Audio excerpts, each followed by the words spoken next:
I poslije ljudi, danas ću vam kažem zašto sam promijenio ime sa Balkan Gamera na Ludi Burazera.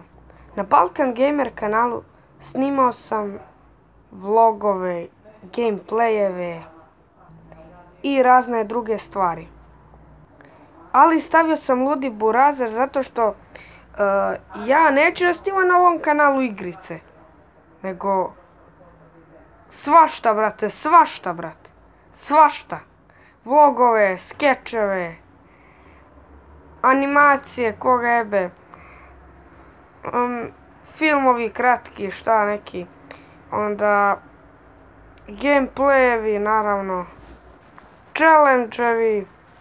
Onda tako nešto.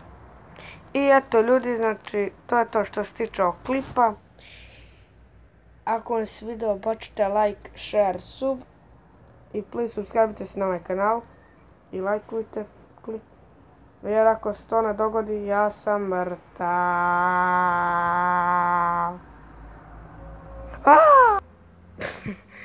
I ljudi, znači to je to što se tiče ovog klipa. Pos.